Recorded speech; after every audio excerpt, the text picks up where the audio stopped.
Isaac. Hey, what's up, Motty? Thank you. When we met by our friend's house for a Shabbos meal, and you said chauffeur, and my marmoset of my inside, like curious, was like, tell me more. I didn't have a podcast to invite you to. So it'd be like, you want to go for drinks? I'm like, nah. And then when podcast came around, I'm like, I want to start a podcast so I can talk to Isaac.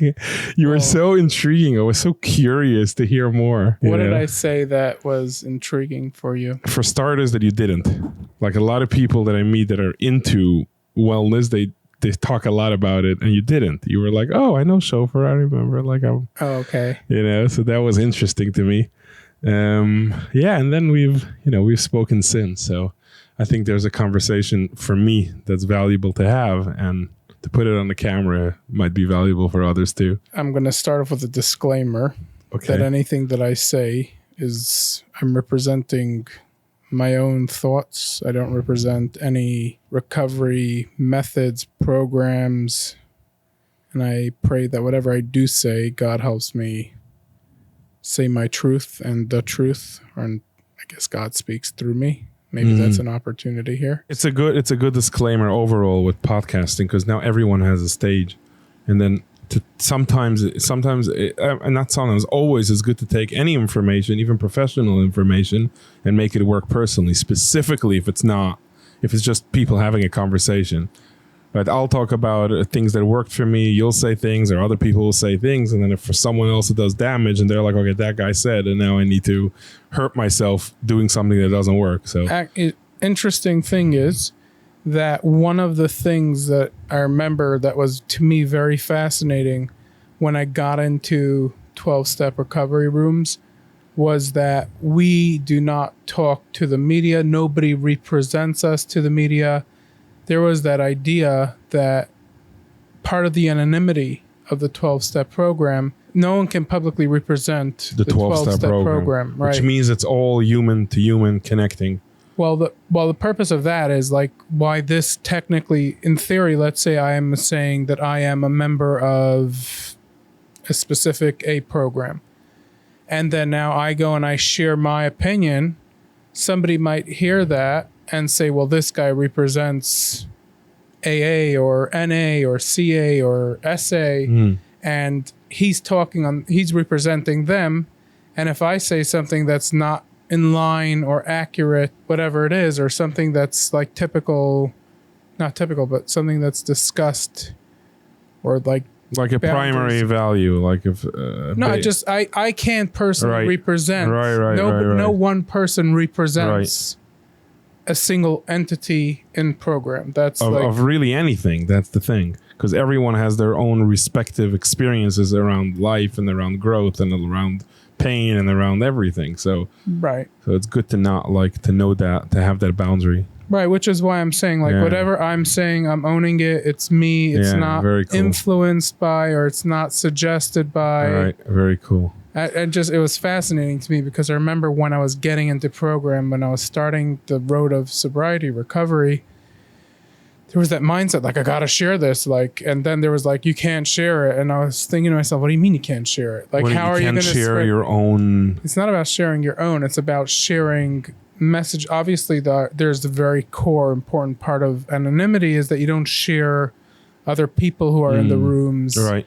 Other people's stories in the rooms. Right. And to me, it was when I had that moment and I realized that there was other people like myself that had similar struggles as myself. And I knew so many people at the time that probably share similar struggles, and I only realized that they probably shared similar struggles because of sitting in those rooms.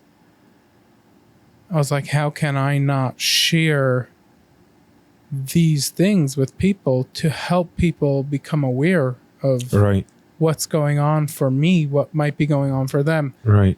So it was fascinating to me to be like, nobody represents us. Nobody's allowed, I remember thinking to myself, and I remember that anonymous thing being super sacred. You can't go home and tell someone I saw. Right. That's the anonymous. Yeah. It wasn't like, oh, you wouldn't believe he was at the meeting. There's no one who I could share that with.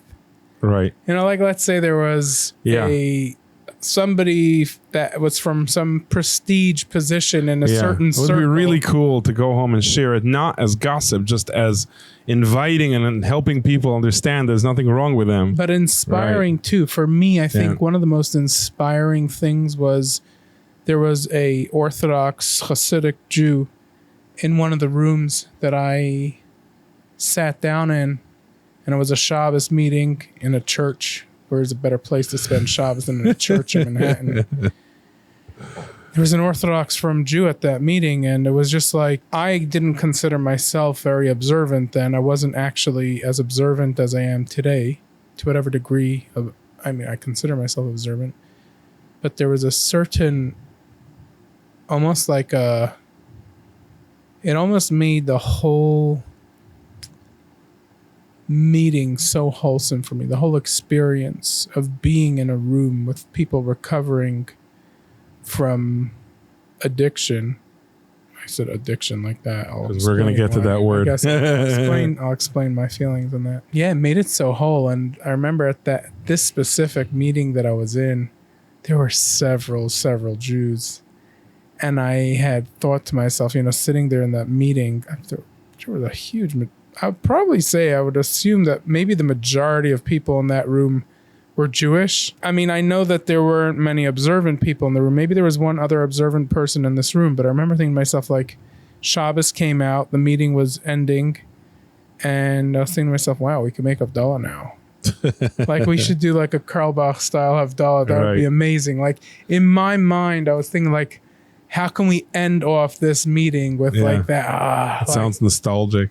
It was. It was very, church has been a great place for me.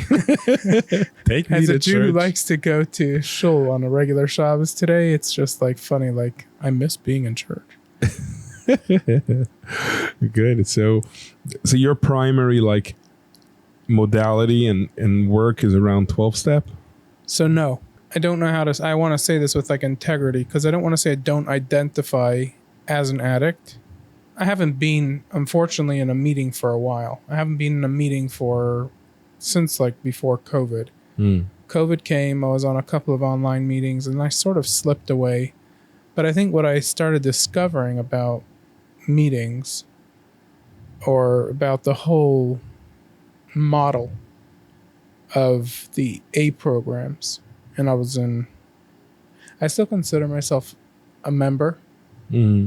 Because I think that it's very important for me to recognize. I'll sometimes share with someone like, I'm an NA or CA or AA, right, which or I've SA, heard you mention, which is my first point of curiosity. Like, what's your opinion on the program? What is it good? When is it not good?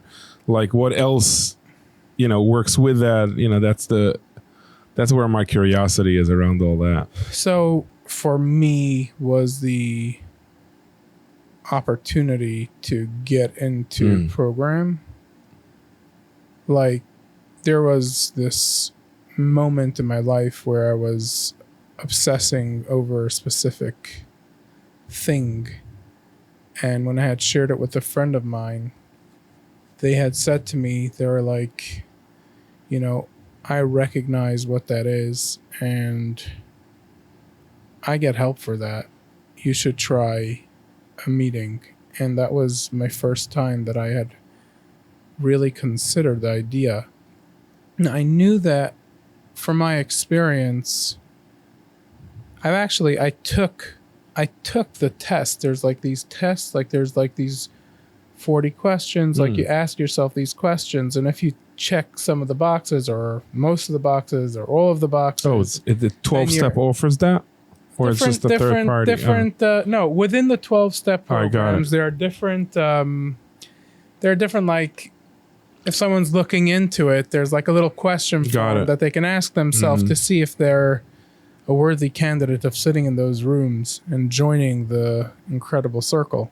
I remember once actually sitting I had a therapist in Brooklyn. He was an LCSW.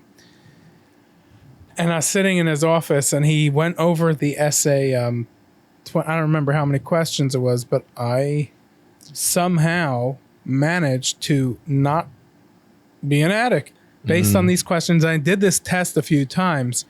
And what's fascinating is, to me, what was unique and special about being in the rooms was there was me being able to live that second life that I lived with other people who live that second life. So in those rooms, I'm normal. Right.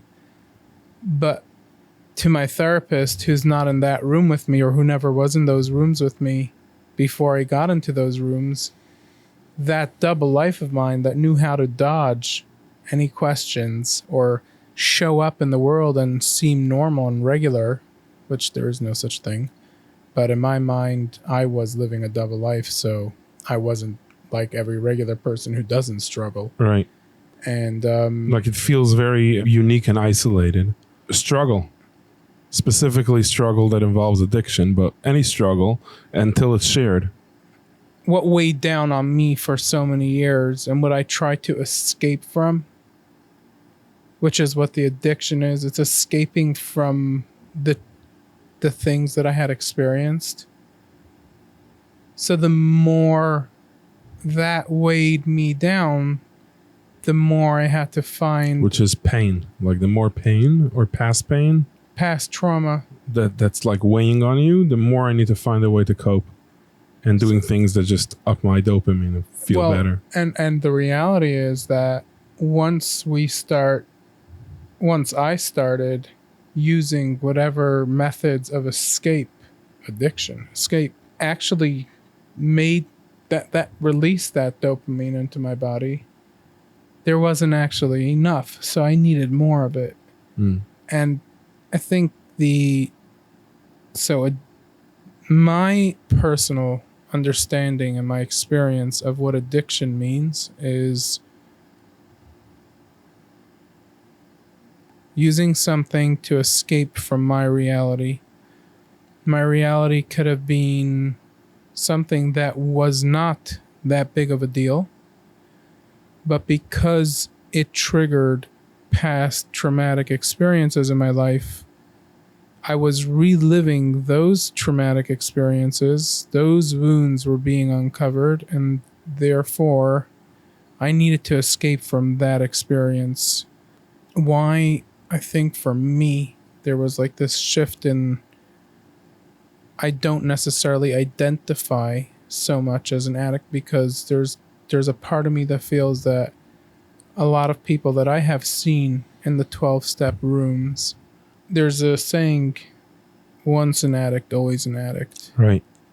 And that sentence bothers me. It hurts me. Like it hurts me for the person. It hurts. Because I've fully quit addiction for many, many years. Certain addictions. Okay. Certain. And then the part of me that my supplement, which I mentioned before we started recording, is healthy addictions. Some good addictions.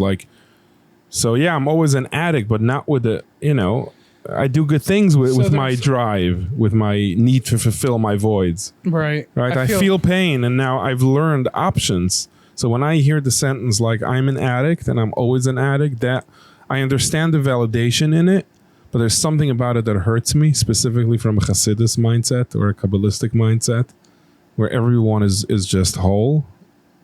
They're like well-being is inherent with us. It's like not something that it's always there. So that's my question to you is like, is it not for everyone? Like, is it sometimes damaging to sit and believe that I'm an addict and I'm always an addict and that whole thing? Yeah, absolutely.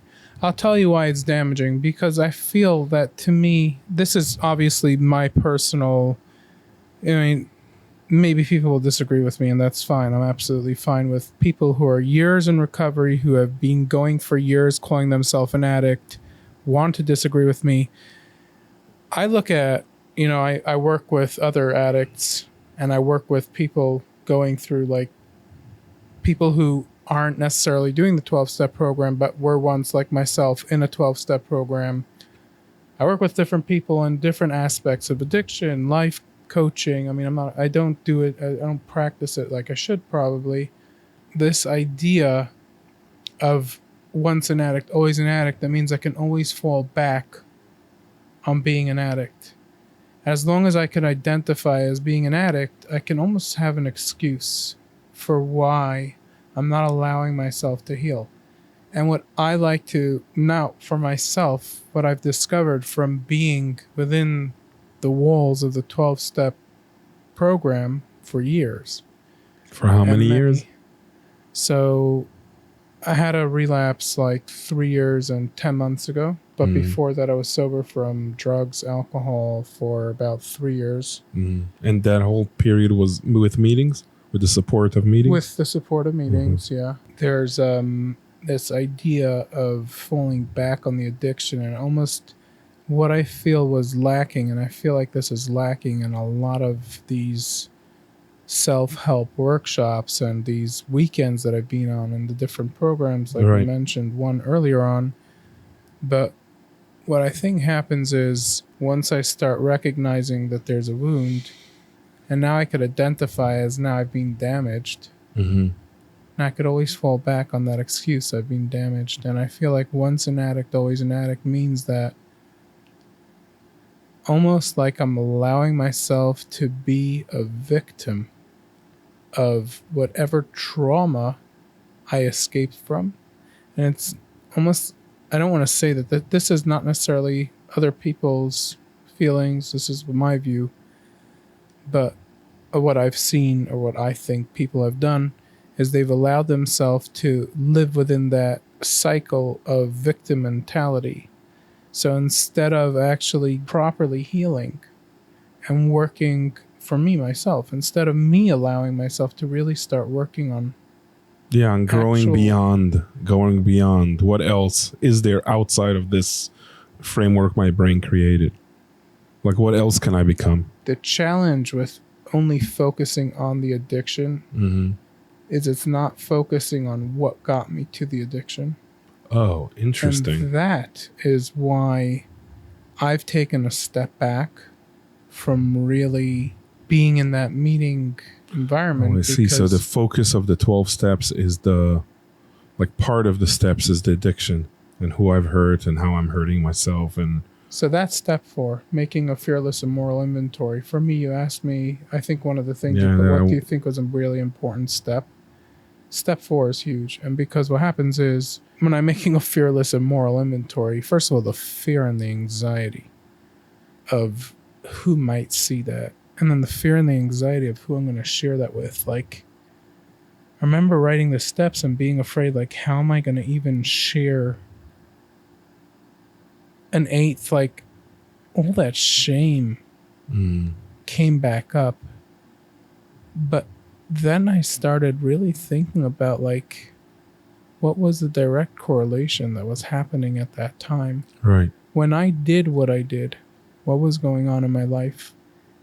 And I think that when I sat down, ironically, in essay, and I started doing my 4th step in essay, there was so much shame around it that I really had to become, I was very blessed. I had an incredible sponsor in essay. I had one of my sponsors throughout the 12-step programs was a guy who was also an AA and SA.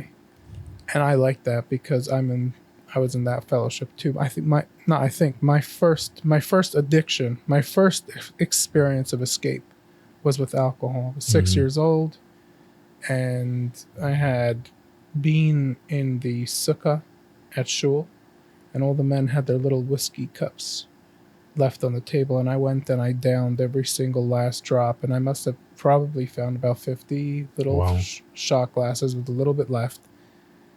And I still remember that feeling when I went home with my stepfather and my mother and ex-stepfather. But I just saw exhale on that sign. So I was like, ex-stepfather. Es nicht mein Tate. But, and that feeling of freedom. And I grew up, it was, first of all, growing up, didn't have a father, was born without a father. My mother married this guy who was an exceptionally physically, emotionally, verbally abusive person. And from? So Balchuva, from. Not that it's relevant. I mean, we could be very healthy and from, and we could be very unhealthy and from. Just painting a picture. Yeah. So growing up with a Balchuva Israeli stepfather who was extremely abusive, and it was terrifying, to say the least. And that feeling, as a little boy, that feeling of, I almost blacked out like that. Wow. And waking up the next day, and it almost felt like, I don't want to say it almost felt like, because I can go into that feeling right now. It was freaking amazing. Right. Every possible fear, every possible pain, it wasn't there. Right. And that was the beginning of alcohol addiction. I never realized it. And as I did a bunch of cross addictions, so my addictions cross paths regularly.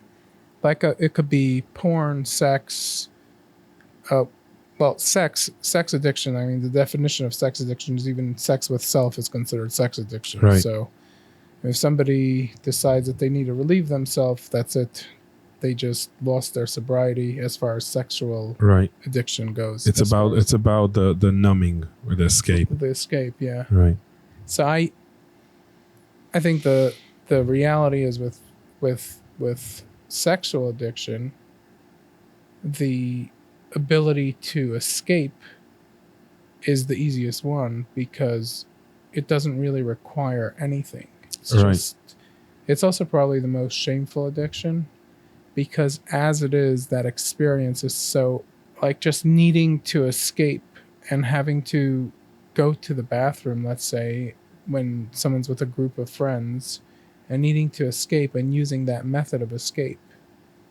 And that creates that feeling of like that release, that dopamine release that happens, that allowed me in certain times to just feel like, oh, I can get back and be normal like everybody else. Yes, I was using whatever addictions can fill the void. And I think what I had to start looking very closely at was, why am I so focused on getting sober? Why am I not focused on healing that broken little boy that went through so much in his life, from sexual abuse, physical abuse, emotional abuse, why have I never dealt with that? Why am I just dealing with trying to curb my addiction? Because it's so shameful, right? Like, it's a big focus on the shame, so I need to curb my addiction and not be an addict, so I'm not shamed. Well, no, but more than that. But what's really underneath it is not the addiction and not the shame of the addiction. It's that pain, that internal pain, that internal void, that internal judgment. Yeah, so walking around from the message that I'm not lovable, I'm not wanted, I'm not being seen, I'm not being heard. Before I started getting into recovery, going to a workshop that taught me that idea of I am enough or I am lovable, when I started going into the rooms, 12-step recovery rooms, that wasn't the message. The message was that, well, the beautiful thing about being, so one thing that I'm going to say, I think is very important, because I think the most important thing is for people who are considering going into a 12-step meeting or getting themselves into a 12-step meeting for whatever addiction. The biggest thing about it is there is a community of people that are supporting each other that are struggling with addiction. They're not struggling with the need for escaping and working on healing their inner child.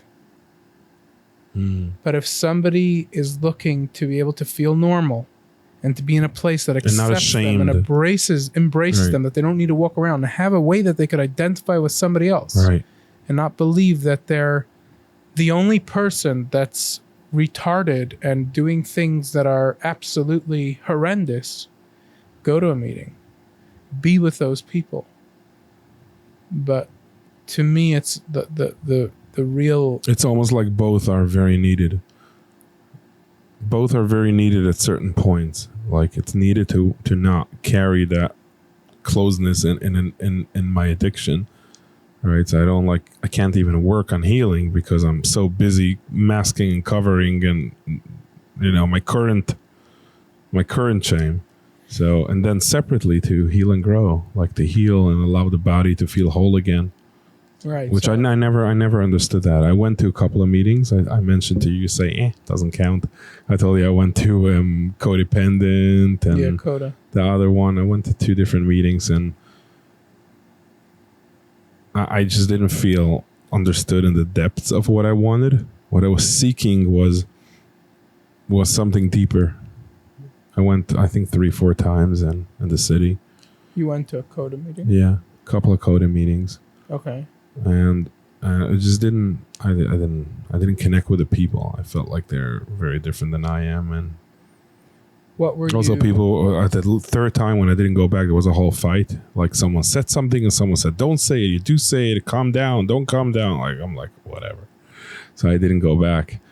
But then I know Rabbi Abram Twersky, who has always been to meetings and he's always spoken about it. And his addiction, he said, is chocolate.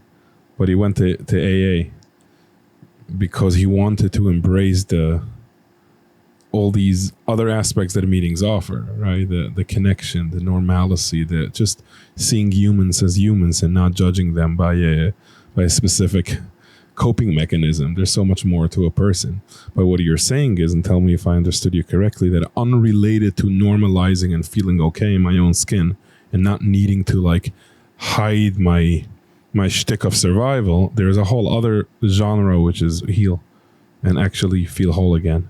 Yeah, because I very much strongly believe that that's not addressed. There are people who address it. There are members of different fellowships that do address healing, and there are open circles, there are weekends where people talk about recovering and getting help and getting therapy. But to me, the most important thing was to be able to say, hey, little boy Itzik, today I identify as Isaac because my second personality allowed me to be Isaac. Part of my double life was actually, it's interesting. I was thinking to myself recently, like, do I want to start going by Itzik again? Or do I want to go by, I don't mind staying as it's very Isaac. Common now to go by whatever feels best. Yeah, I know. So the question is, as I'm journeying into myself, I'm starting to try and work out why I went by Isaac. What about it? Was I running away from Itzik? And that's really like something that I've been like exploring recently, because as much as I want to be called Isaac, today it doesn't bother me as much, but I introduced myself to so many people as Isaac that I feel like there's almost a part of me that wasn't authentic when I introduced myself as Isaac. I mean, legally it's not my name. And like there's like that underlying question, like, why did I run away from Itzik? Right.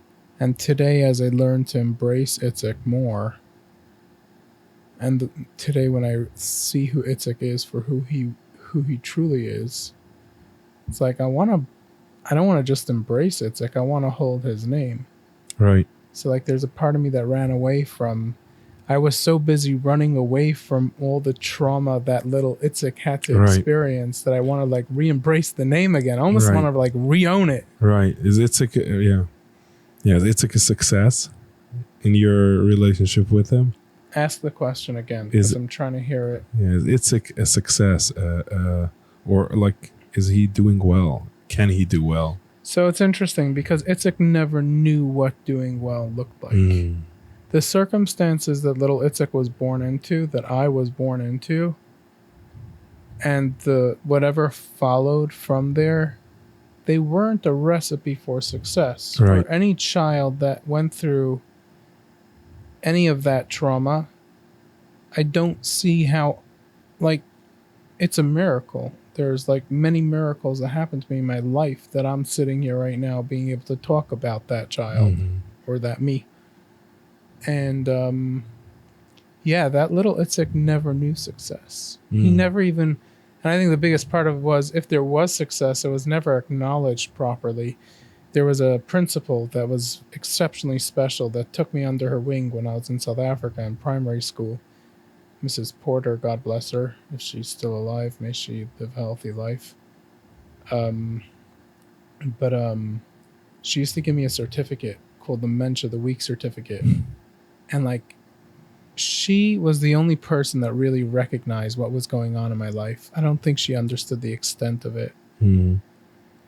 And she somehow found a way to bolster me up, that she taught me about appropriate and inappropriate behavior. And appropriate behavior was an appropriate response. Not today when I say to my son, Joe, you're being inappropriate, like, put your underwear back on, dude, you're middle of the dining room. It was more like, hey, what's inappropriate is responding to a situation without yelling or without being angry. So she tried to help me identify the idea of like knowing the right way to respond. So she used to take me out on Sundays. She was exceptionally special. And I would come home with this Mensch of the Week certificate, and my stepfather would say, how much did you pay for that? A lot of like toxic, or did you really earn it, or did you steal it? And things like that he used to say. So there wasn't even an opportunity when I was being somewhat rewarded for growing to actually believe in, to in really for it to see. Yeah. So it's interesting when you say, is that little Itzik? He never was. I mean, when I look at the child Itzik, there wasn't really a successful path paved for him. Can I succeed as Itzik today? Can I somehow heal that child? No. Something I still have to sit with. I think what I love about recovering, healing, is that I know that it's an ongoing process. So once an addict, always an addict. The truth in that statement is, once wounded, I will always be able to, that will always be who I am, wounded. Right. But to live as that wounded little Itzik, I don't have to do that. I don't always have to identify as wounded Itzik. I would like to identify as healed Itzik. I'd like to identify as... And that's why that idea of once an addict, always an addict doesn't sit well with me. Right. Because what was what led to the addiction? What can I do today to heal whatever led to that addiction? Right. So when I look at addiction as a whole, I don't look at it as addiction. I look at it as escape. Mm-hmm. And I think about like, what did that person endure in their life? What did they experience that they needed to run away from it? Yeah. Yeah, I look at the word, even escape, I also look at as a support. Like my first step of being able to quit a pattern that's not helping and it just helps me survive is to acknowledge that it's actually helping me survive. My first step and what I found to really, really be working for me is to acknowledge its worth. Like, it's really helping me with a struggle or anxiety. Like, it's really helping me relax my body. Which is to say that maybe I want to find another way to do that. Which is, I'm really acknowledging that I need help in figuring out how to be supported, how to be guided, how to find a better way of doing what I'm doing. And from this mindset, the addiction isn't the issue. Like, even the escape is, in a sense, not an escape. It's a survival. It's just an instinct of survival. For me, I mean, there's so many different addictions and so many different depths of, like, how far away. Like, I never, like, blissed myself. I did. I used to, like, when I was younger, I'll drink a lot and black out all the time. But that wasn't the purpose. I didn't wait to black out. It was, oops, I drank too much. Mm-hmm. But, like, the way I've used and use addiction, food and whatever, I find to, like, it's like I'm anxious and I just want to calm myself down. It's a numbing agent. Yeah. So it's almost like a useful way to function. And when I look at it that way, I'm like, okay, what can I do that'll work better? Because there's so many. It's like a bad drug that has horrible side effects, and there are better ones and specific drugs that'll foster how good I am, rather what a loser I am that I'm using this. You know? Right. So to me, though, for me at this stage in my recovery, it's almost like I feel the need to escape.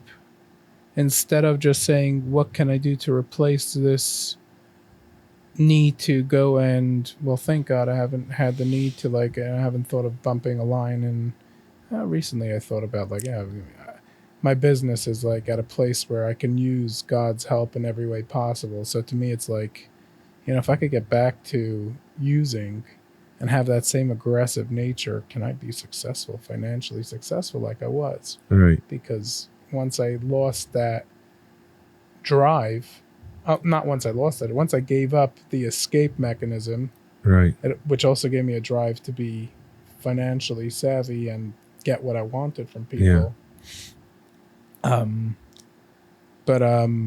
Yeah. So for me today, it's almost, even in rage, my response, right? When I respond, if my wife will say something that will tip me over the edge, today my edge is a very different edge. But even today, if she'll say something that will frustrate me and that I'll want to get upset,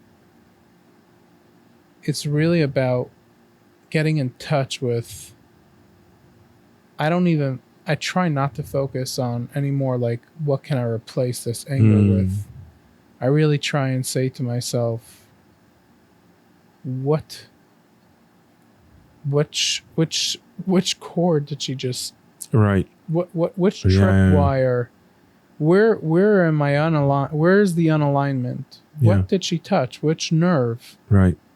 Because so I learned a lot, like in program, I learned about the red flags, and why I learned about in program, in the 12-step program, I learned about red flags, recognizing the need to act out, the need to use. So then when I'm in that situation, when I all of a sudden feel like I'm feeling that need to use or to act out, then I reach out to my sponsor, to one of my sponsees. And today it's more about identifying, like, what chord was struck, which tripwire, what have I been protecting for so long that I need to open up and explore? Right. Which trauma did that bring up for me? Right. So for me today, it's almost like I don't even focus so much on what can I do now that I'm feeling angry. It's like, what is it pushing against? And then looking at it and embracing. What is it bringing up healing. for me? Yeah. Yeah, which is like, for me, eye on the prize is always like, how much more can I hold? Right? Like, life puts things in my hands, and how much more can I hold safely and just have a calm nervous system rather than a tense. And but it's something I need to own this, because it's important to own this. I'm far from refined, so I will get upset, and sometimes I just need to allow. I think it's something actually very interesting, when we think about not allowing. I'm very passionate. I'm a very heated person, especially with the people that I'm most intimate with. So my wife, for example, she could say something and I'll respond in a way that I would never respond to someone else. I'll be angry at my wife and I'll respond in an angry way. And then I'll go to, whoa, what was that anger? So, and instead of being ashamed of it, I started recognizing and making space for, like, what actually came up for me. right. Like, what did that experience trigger for me? What was I protecting? And I've learned to really distinguish, like, and I've done this with people, like, let's get in touch with what that feeling is. Yeah. And for me, that anger is fear. Yeah. My anger is always fear. I was that little boy who was being abused and beaten, and I could never protect myself. So today, I could protect myself. Physically, verbally, not emotionally yet, working on it, but I don't need to protect myself. And then I started, like, really making space, like, what did she trigger? Or what did that guy or that lady that today when I was on my way here, somebody, like, did like this with her hands, like, it wasn't even me blocking the street. Somebody was, like, doing a K-turn and actually reverse parking, and they, like, honked at me and, like, were upset at me for being on the street in my car. And I was like, dude, we share the road, relax. But it also, like, for the first second, like, my response was like, I have to protect myself. Right. And then I was like, so there's a chord that's triggering. It's so familiar. I'm so resonating. Yeah. And it's old stuff. Yeah, I had some real breakthroughs this workshop that I did the other day. Yeah. And so, like meditating. Be honest, meditating. I wish I was there with you. I think I'm almost ready for you.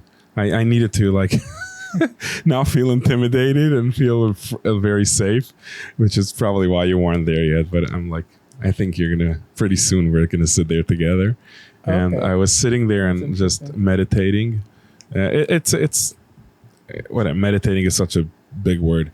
Point is that at one point sitting there and just the practice is to just sit with myself and not escape myself, and whatever feelings come up are fine. And I had I let go of daddy stuff that I didn't even know I had. I'm good. My father is awesome, and I have a good relationship with him. But I'm triggered by a lot of different things on a day to day, right? Like a car. It is like for that 5 seconds until I like. Not worth it. Or the other day, our pediatric offices, we asked for something from the doctor for our 5-year-old, and they said no. And I know they can say yes. And then they said, sorry, we can't just say yes. And I thought to myself, you could say yes. I know you can say yes. I wasn't born. I don't need to go to medical school to know that the doctor can say yes. And my first response, I'm going to send them an email this long to make my case.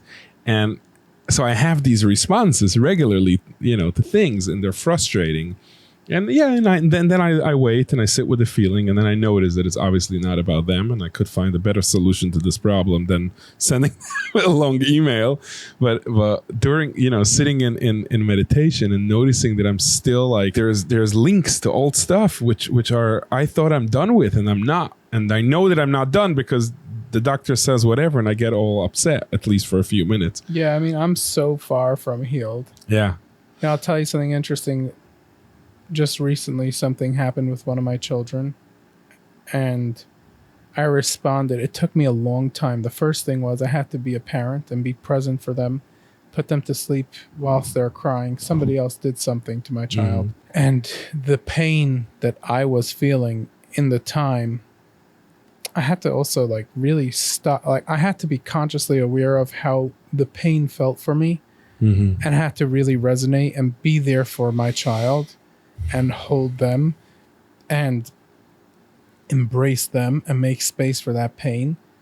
And then afterwards, when they went to sleep, I sat down and I wrote for an hour and a half, maybe, I don't know how many words, but I kept on editing it, what I wanted to say to the person that did what they did. And I thought that my message was extremely, from my perspective, from how I would have responded. Alpha.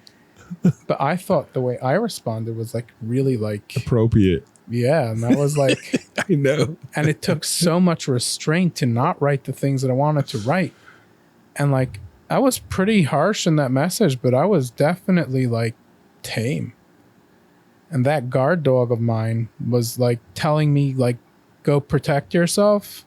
Throughout the whole message, I had to constantly, whilst writing the message, tame my freaking pit bulls that were protecting me, and be like, guys, it's okay.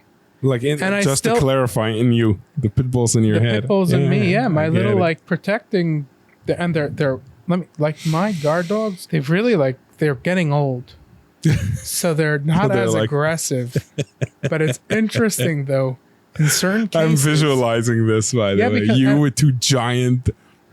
Dude, my guard dogs, and I've looked at them before. I've sat down with them, and I've looked at my guard dogs before.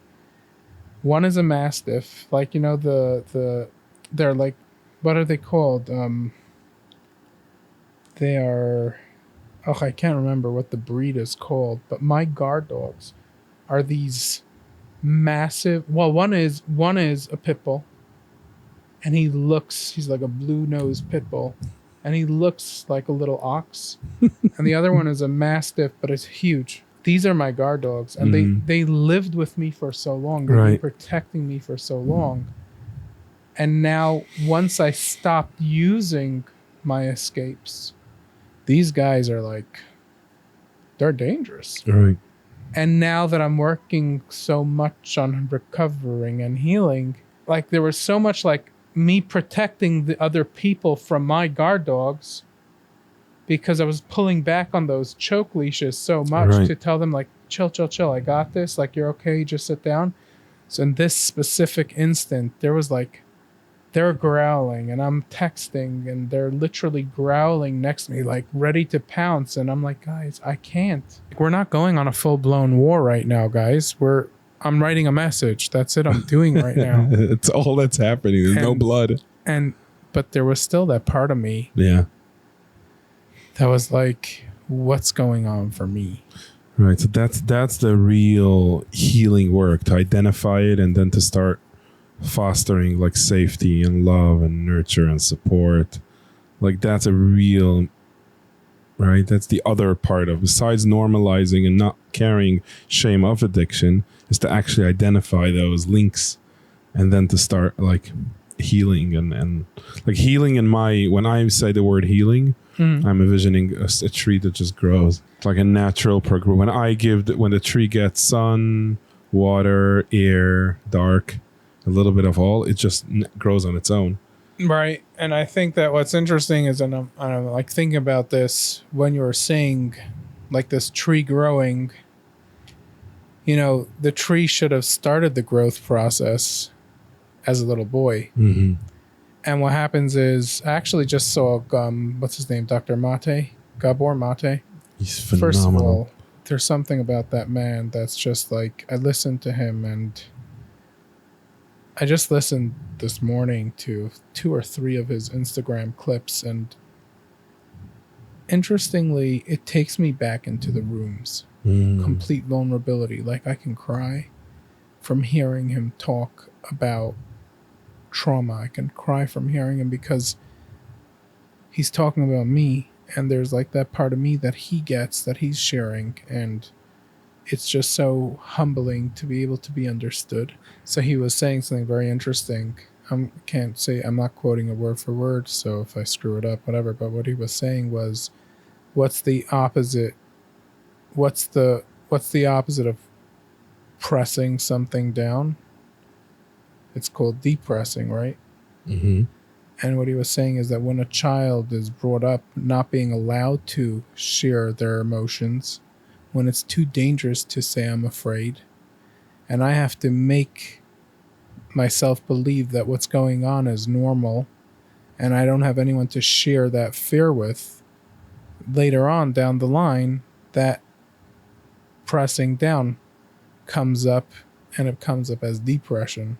Mm-hmm. So it starts pushing. It starts, like those dogs. It starts, wow. Yeah, and that's like, to me, it was a very interesting.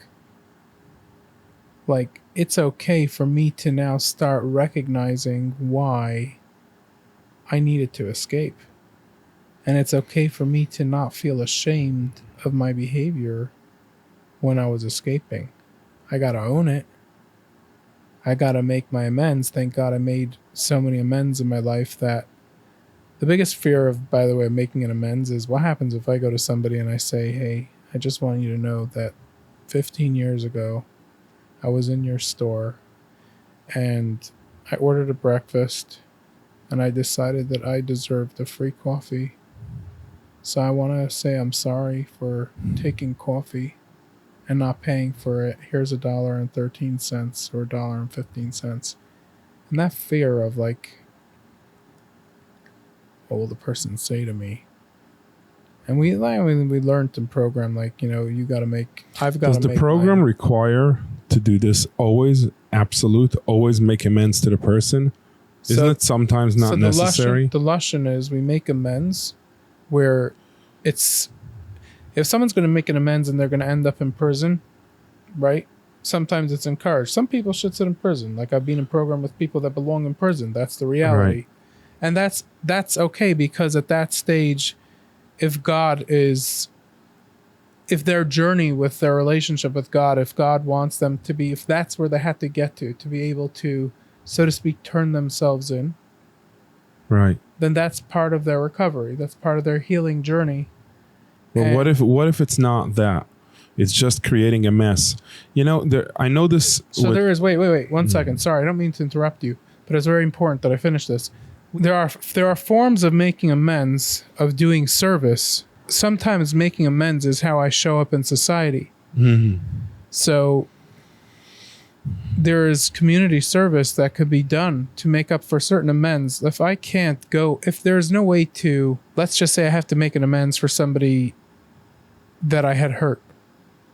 And if I go and I tell them about what I did and they didn't know about it, that's really going to hurt them. That could hurt them. Right. Like I'm on my I'm recovering, but they are just going to start. And all of a sudden, what happens if I start their trajectory of bringing up other traumas? Yeah, there is a fine line in between making a direct amends and writing down my amends and giving charity, becoming a support. From the place of amends, making amends, there's an enormous amount of understanding to how needed it is for that very specific thing to not happen.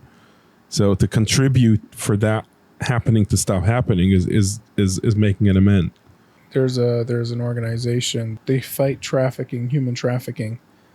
And there was like a fund or something that my sponsor had once said that, you could do, like, as I was doing reading my wrongs, and I would do my step 4, and then I went over. So how do I make amends to this person? Can I go to that person to make amends? Do I go to that store? Will I get arrested? What ways can I repay the people without them knowing? What kind of things can I do that won't jeopardize my family's? So another thing about making amends I might be ready to accept that God's will for me is to be in prison, but is God's will for my family to be fatherless? So thank God I didn't have to make any of those sort of amends by the grace of God, maybe, right. Unless I really hid those ones so well deep inside me that they haven't come up. I wrote a book on 4th step history, like my fearless and moral inventory was a full notebook of stuff. But what that also did for me was I was actually able to be like, what was going on then? Why did I need to use the needs to escape? What was I doing during that time? It really opened up for me. That's why I feel like that step, that fearless and moral inventory, obviously step 1's huge. Like recognizing. So step 1 is recognizing that I am powerless over whatever the addiction might be, right? The first step is we admitted that we were powerless over alcohol, lust, cocaine. So I love that because it's past tense. Yeah, because we've come to the stage where we came into... I didn't know that. I thought that the first step is I admit that I'm forever powerless. It's a huge difference. Like, hi, I'm an addict is very different. But it's not saying I was an addict, though. I know, but in the first step really represents that I was powerless. Right, because now that I found this program, I recognize that I'm no longer... But what's the chop, right? Because if you go through the steps, right, we admitted that we were powerless, came to believe that a power greater than ourselves could restore us to sanity, made a decision, 3rd step, made a decision to turn our will and our lives over to the care of God as we understood him. And then step 4, made a searching and fearless moral inventory of ourselves. Step 5, admitted to God, to ourselves, and to another human being the exact nature of our wrongs. The making amends is really step 9, which is making direct. So this is important because this is what you were saying. You were asking about making amends. Step 9, the words are, may direct amends to such people wherever possible, except when to do so would injure them or others. Mm-hmm. So that's part of the step. Right. It's not like in commas. It's part of the step. Right. So wherever possible, except when to do so would injure them or others. Obviously, part of recovery is being mindful and recognizing other people's feelings, potentially getting hurt. No, it could be a very, like, making amends and just dropping a bomb. I know guys that have done it to their spouses and that traumatized them. There's a 2-part conversation. One is what you just said, that it's not always valuable to go and drop a bomb of information to one specific person that it's just going to hurt them. And, it might not recover from that.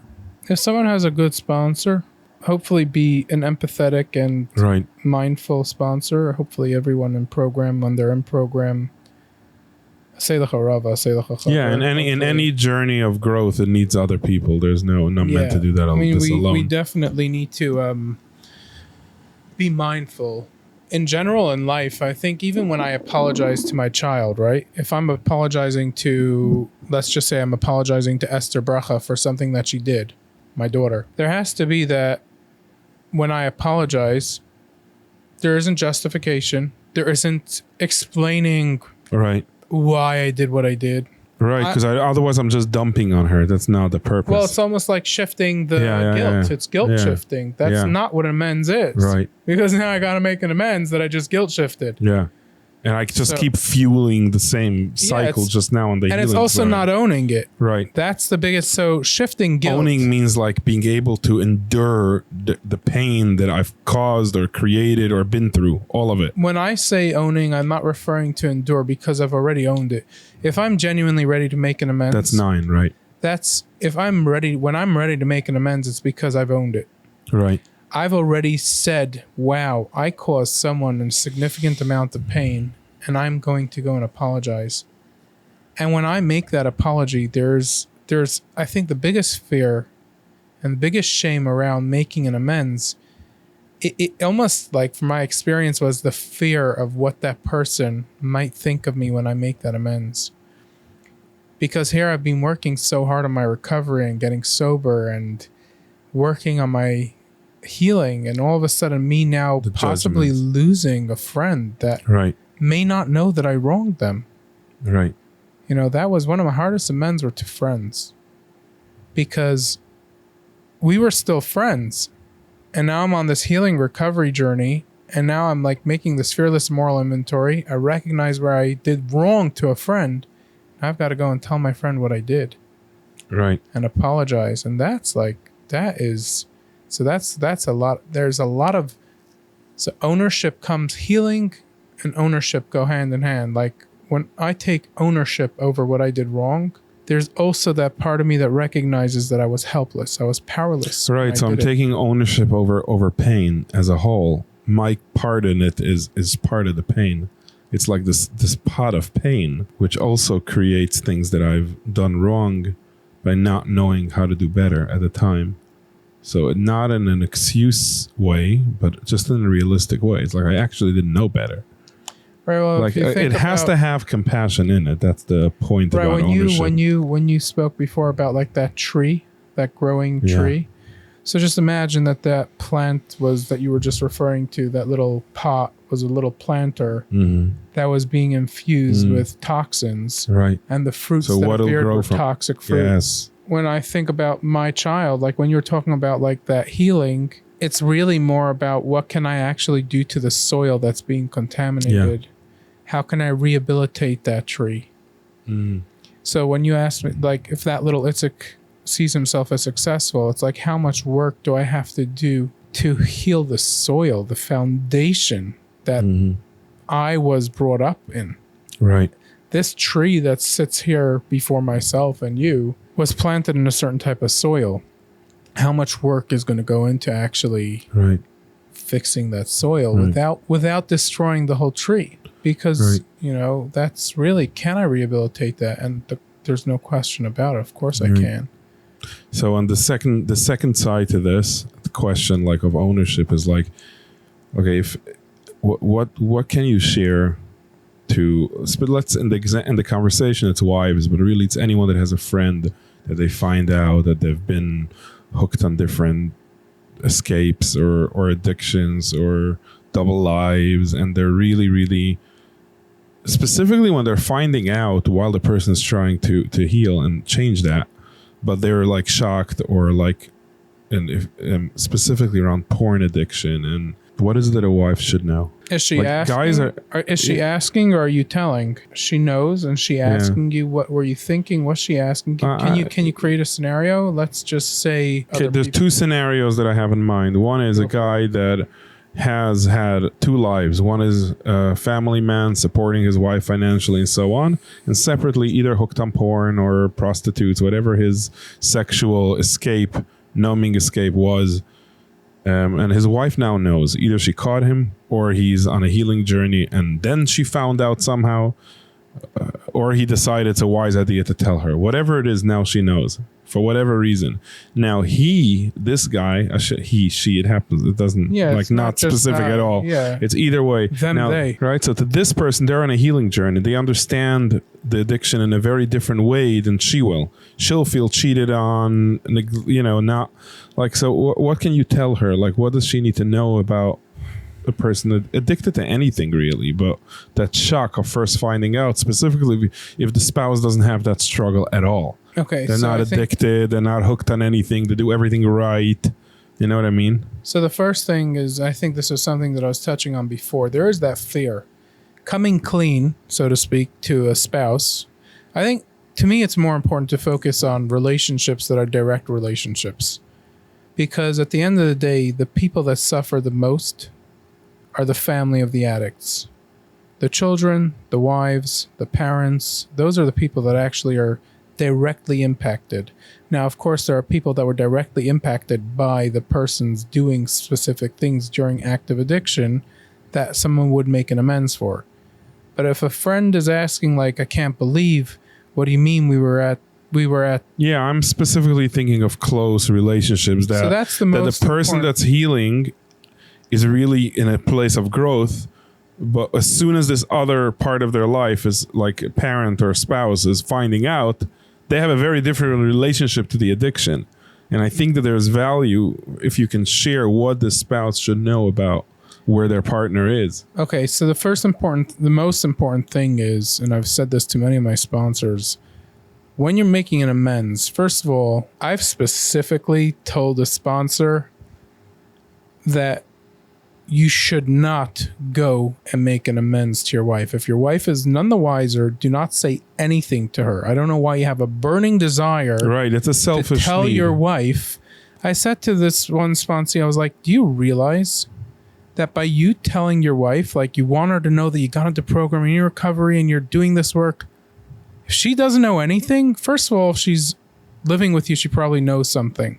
But if she doesn't know anything, do you want to put her in a place of pain? Like, what do you think you're going to accomplish by telling her everything? Like this guy was saying to me, I need to tell my wife everything, Isaac. Right, it's a selfish need. It's in very many occasions. So it's interesting because sometimes is it selfish or sometimes is it ownership? Sometimes is it wanting to be honest with the person that I've lived with for 9 years? Right, so like you said, a good sponsor, a good mentor will help one person navigate how to apply ownership and what kind of ownership in this world is needed. How to make an amends. What's the right way to show up? Sometimes making an amends means showing up differently. Yeah, just becoming. Sometimes an amends can be like, that's why there are actual, there's amends that we can make in the form of service. Right.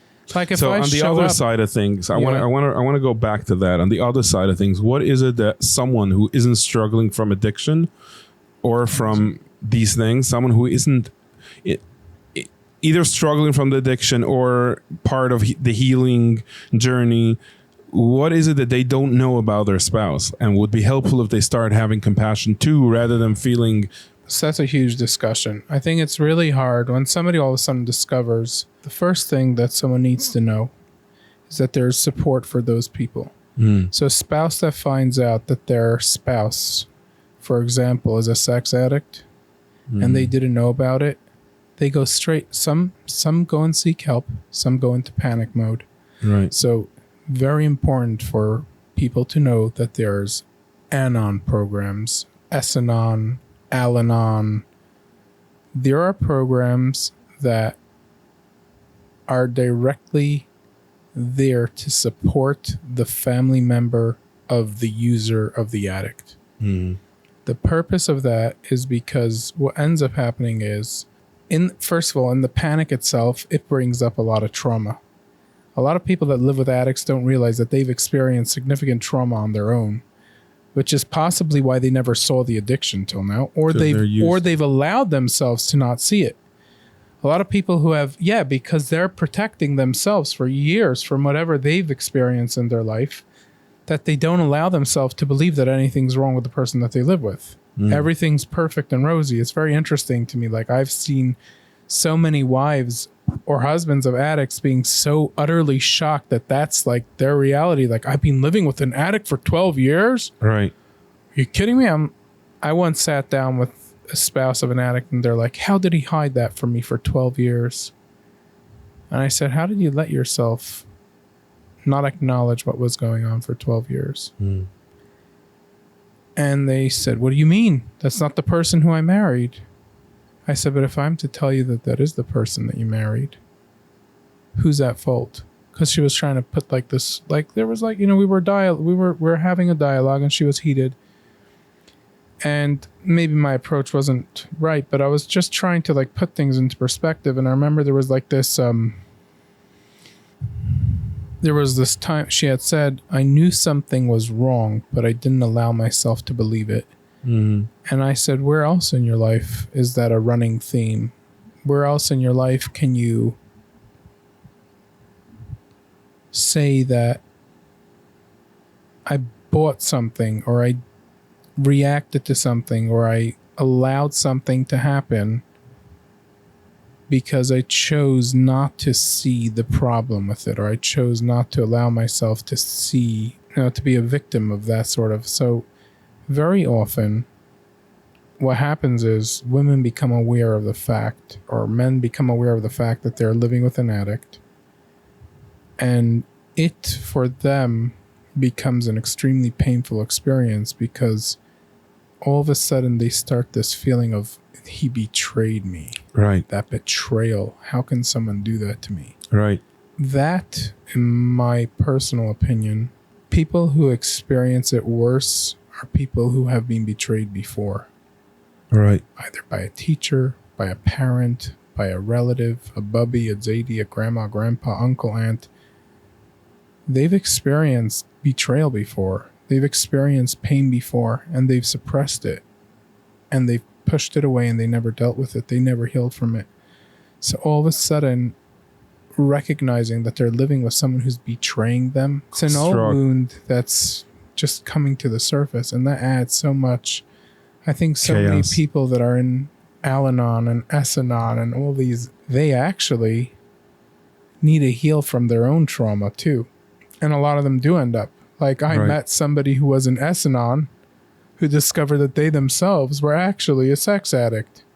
Oh, without knowing. So they were in S-Anon because they were a spouse of somebody who was using sex as an addiction.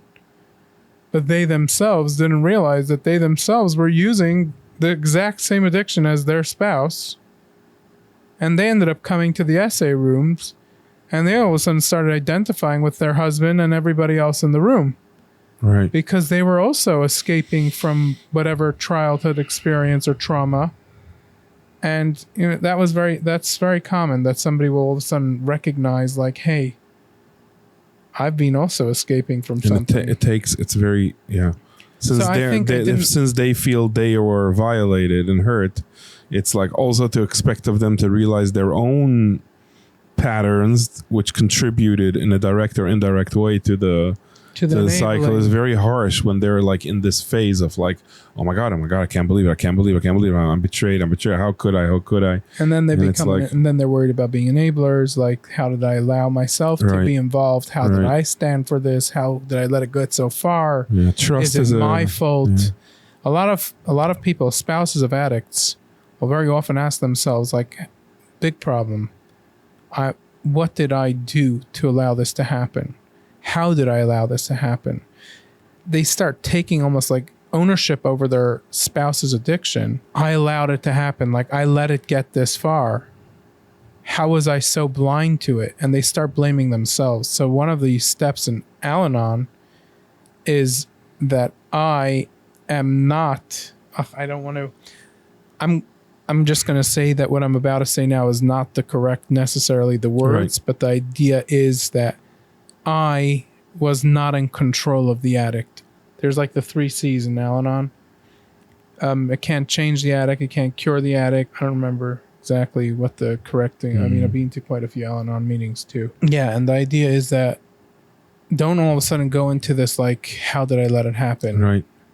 So you asked me a question. I think I didn't answer it yet. So there's 2 parts of this question. You're giving a lot of context to what happens in a relationship when someone is on the journey of recovery, and you're getting to the you're getting to it. Right. So one is like all kinds of turmoils, inner control, like what did I do? But I think it's very important, Motty, because you asked a very important question, like how do I make amends to a spouse? And then I asked you a very simple question. Are they asking or are you telling?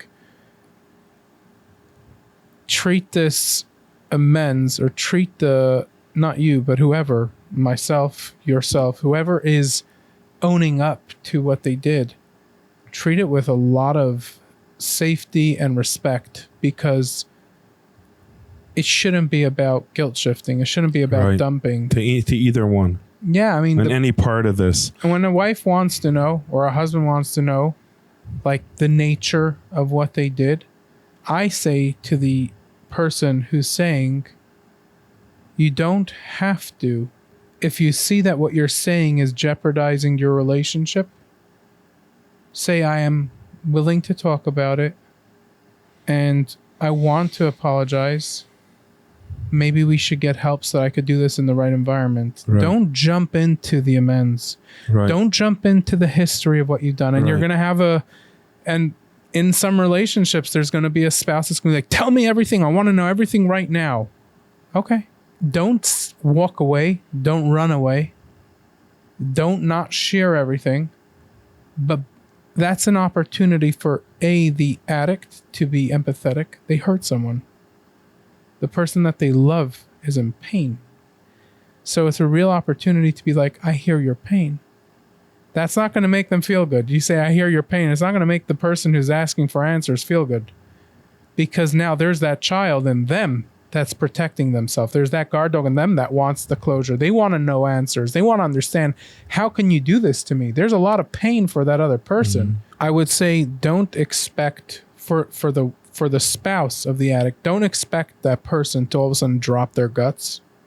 And if they do, be prepared to be blown away. Right. I think what's really helpful to know that so much of it is not about them.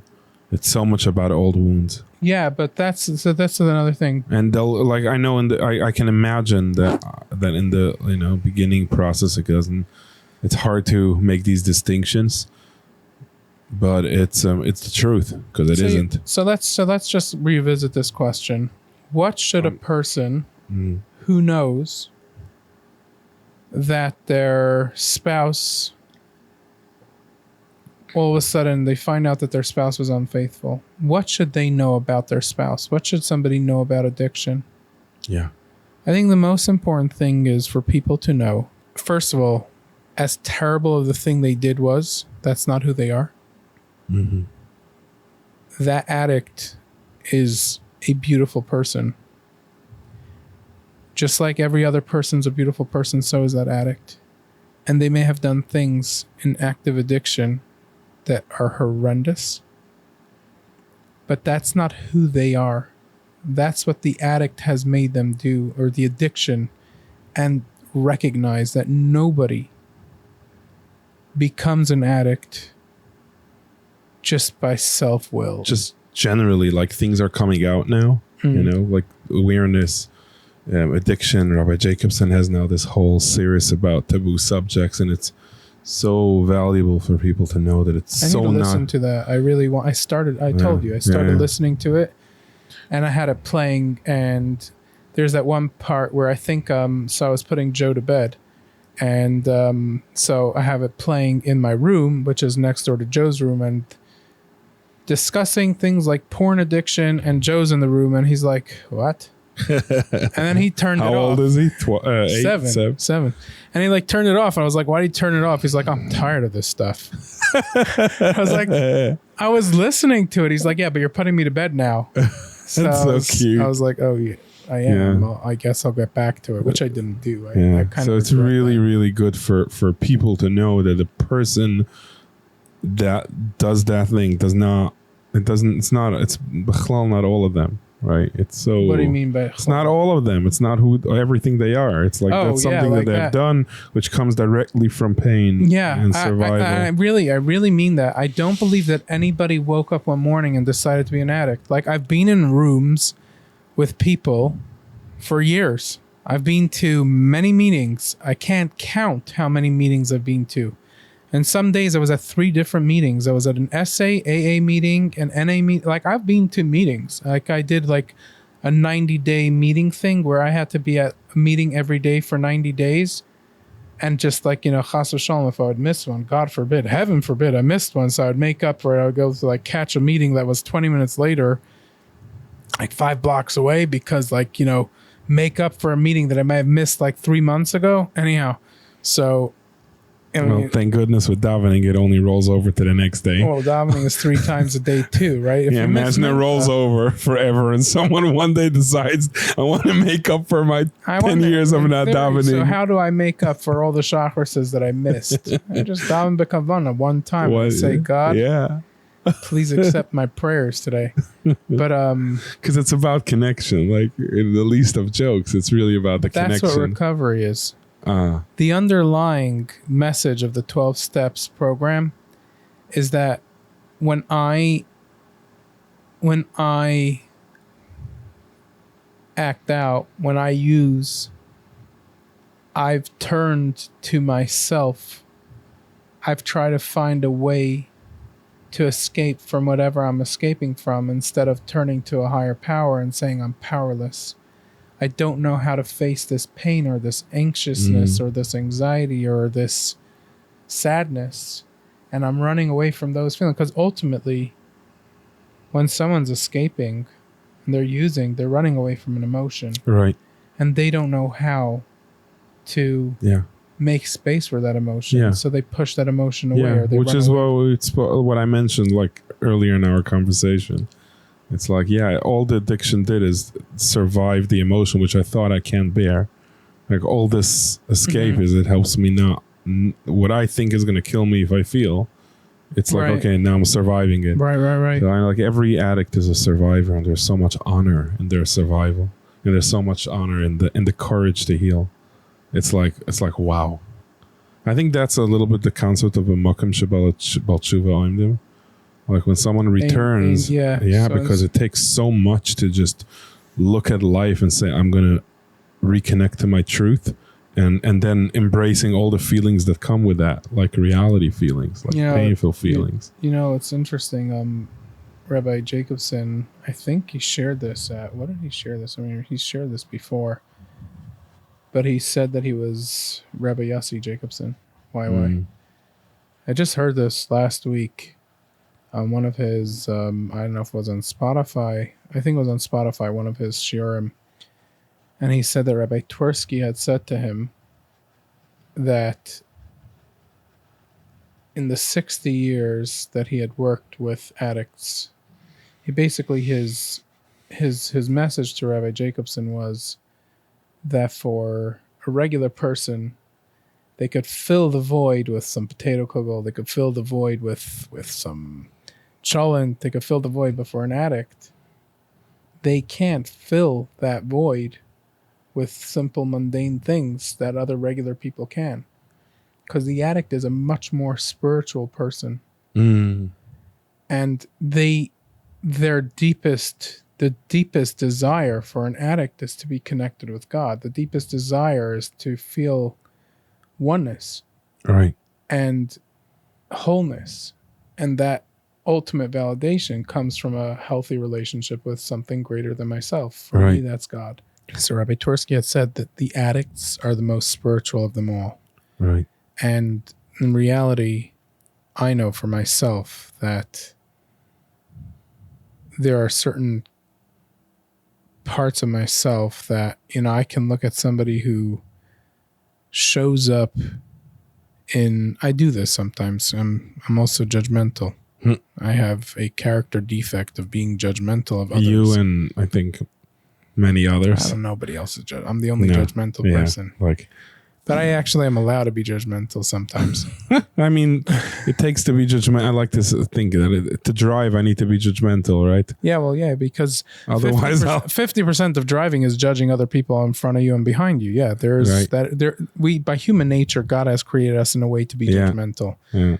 And I really believe that. Like, I had just seen there was like this clip going around on YouTube, being down the Kaf Schus is b'diavad, because the chatchila you shouldn't be judging anybody. Right. But if you're already judging someone, you should be down the Kafka's, and it's so true.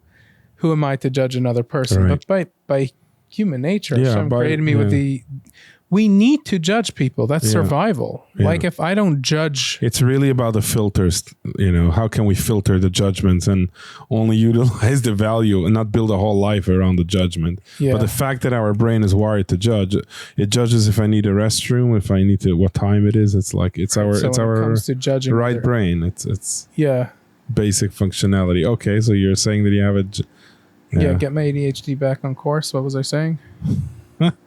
We're talking about judgment. You said that you have a judgment side.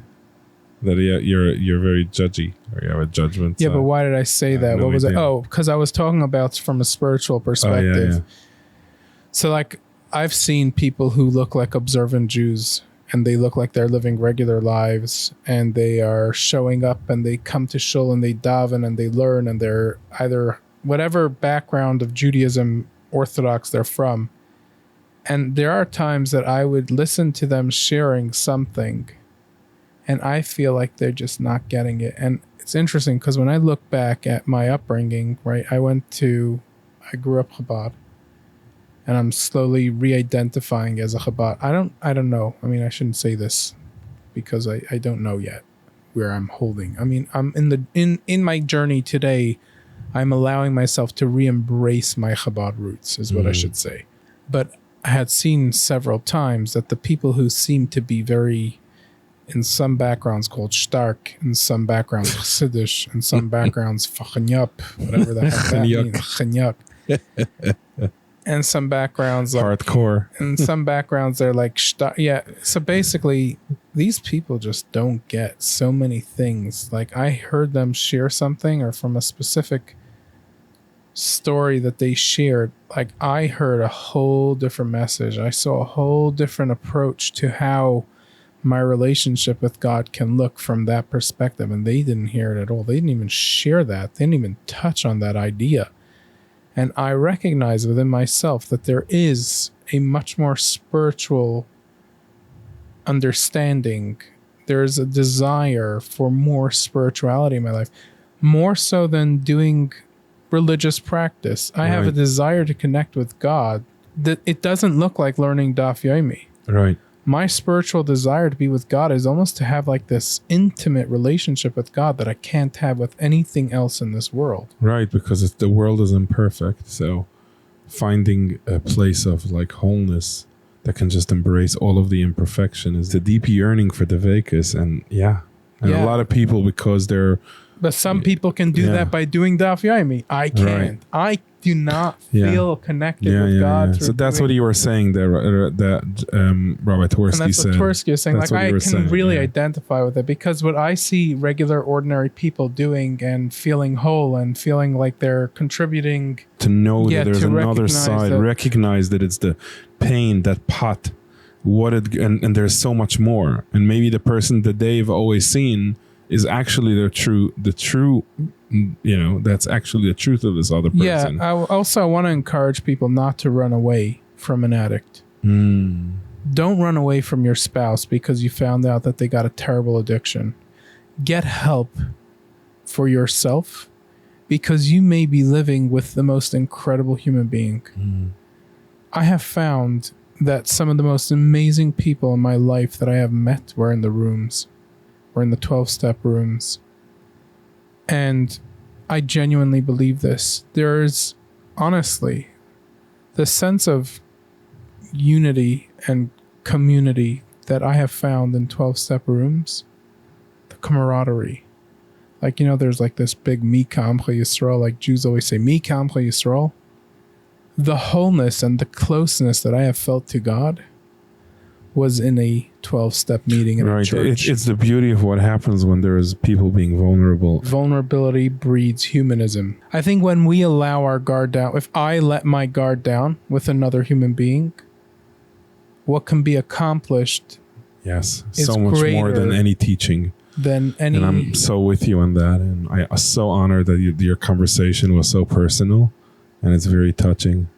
because our conversation could have been not about us. It could have been about 12-step. So let's have healing. That conversation so you could put something on your podcast. Like, so I really honor, like, camera or not, I honor whenever I'm in a space where I get to share parts of myself and it's really heard from the inside out, not from the outside. And it's like I so value that, and so much growth happens from that experience. Yeah. Years ago I used to drive people, so I drove someone and he came back from Vegas, and he's modern Orthodox, and they had some meeting in some kind of a club at the company that he worked for. I'm not sure if it was I don't know exactly what it was, but it was a place where he thought that a Hasidic person shouldn't be. And his company had some kind of a evening event there. And he's like, I can't understand how a guy with a payas and a beard, how could he be in a place like this? So I told him, the guy with the payas and the beard, when he looks out of the world, he sees the same world as you see. He doesn't see a beard and payas. Unless his payas are in front of his eyes. Okay. All right. But all he's a human. And when I look him in the eyes or her in the eyes, all I see is the human, right? I don't see any of the chetanias, any of that. So, and same goes, so it's really, really, really valuable to when people, like when I get real and when I share in relationships with people that are so real, and I see nothing other than the deepest parts in them, and I feel seen in my deepest parts, there's so much opportunity to grow. There's so much opportunity to heal. There's so much opportunity to make the world just better. Like one conversation at a time, one friendship at a time, one meeting at a time, one therapy session at a time. And I think the common denominator between all these different modalities is the vulnerability and the safety in being honest. So, but I really just what you had just said though about seeing another person for another person, that's super, super important, is that see the addict as the human they are. And just to touch back on what we were talking about before, recognize that the same way that you were just able to say that when you look at another person and you see the human part of them, it's sometimes very hard for somebody, a spouse of an addict, to be able to look at their spouse and see the human. Yeah. But behind that addiction, behind that wounded animal, I refer to myself very often as a wounded dog. Nefesh behemoth. Yeah, but I very often, like I've said to myself, don't provoke a wounded dog. Like I'm a wounded animal. Don't think that if you're going to throw a stick at me, I'm not going to bite you. I will. Because as you could see right now, I'm coming to you from a place where I'm hurt and I'm hurting and I can't work out what's going on. Don't continue provoking me. And I've had to say that for myself. Sometimes it's okay to say things like that because it works. But sometimes someone needs to hear. It puts things in perspective. Yeah, especially. It's like I have a wounded side and I get into my thing when so-and-so happens, which is why what you said earlier is like a couple to, instead of running away from this, to work through it, it works. Yeah, it works, like which language to use, how to dialogue, how to not trigger each other. There are things that work. Also, I say this to the person, to the addict or the spouse, get help. You want to know everything? You're entitled to it. I feel like it's very important to recognize a spouse is entitled to knowing what their husband did whilst they're married or their wife did whilst they're married during their marriage. Before that, not necessarily. Like if they didn't share that, if they didn't want to know before they got married what they were doing, like, okay, you don't need to know everything.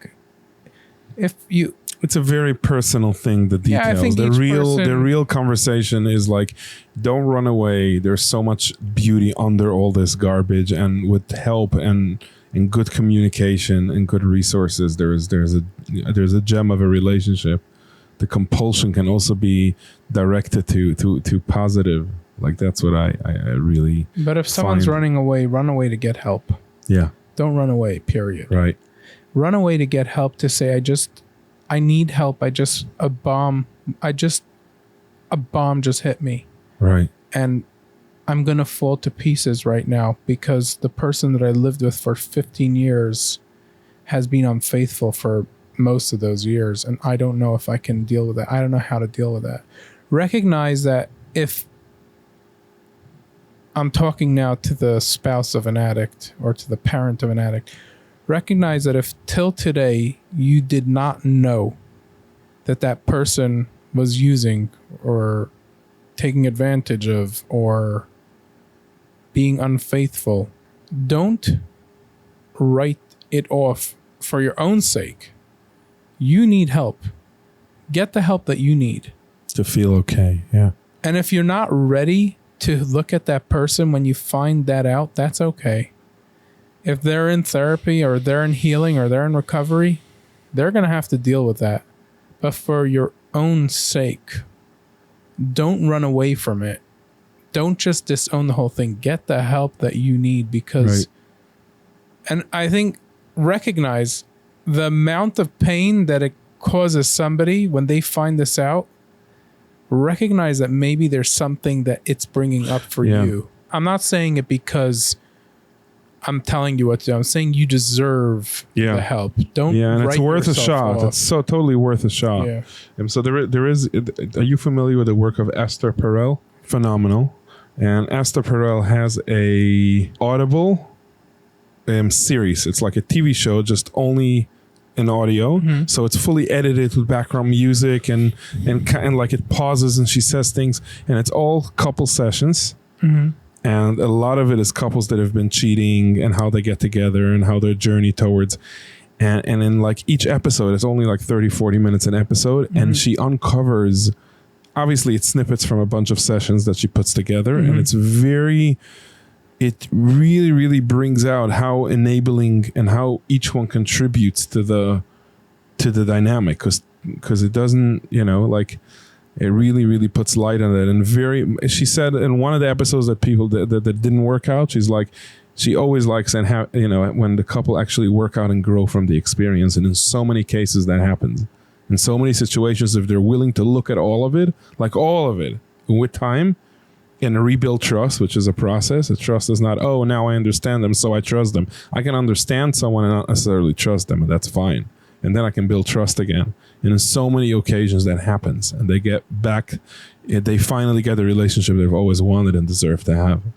So it's good. It's good to know that. It's a very cool episode. It's very cool to listen. Some of these episodes are extreme, but some of them it's like it's literally happening. Like she manages to share what you're saying in a 40-minute episode. How it actually happens. How they both how it starts with a resentment and anger, and then they're really cool. And yes, it's like I think it's valuable. What you said, I think it's really valuable. You used the word resentment. I heard something really cool in program. I think one of my sponsors told me the word resentment is, I think, from French, from ressentement, which means to remember. And a resentment is usually something that actually my body has a gut reaction to an experience that I had once had, and this triggers that, and it's almost that's like why. A physical trauma response to something that happened, which felt not good. Wow, that's really cool. So it's interesting for me. Ressentement is actually remembering. It's bringing up an old. Right. Yeah. Thank you. This was awesome. I like the way you take your time to make your point, and by the time you made your point, it's clear in a deep, holistic way, understanding all angles of a conversation. Really cool. Thanks, man. Thank you. Thanks for the opportunity.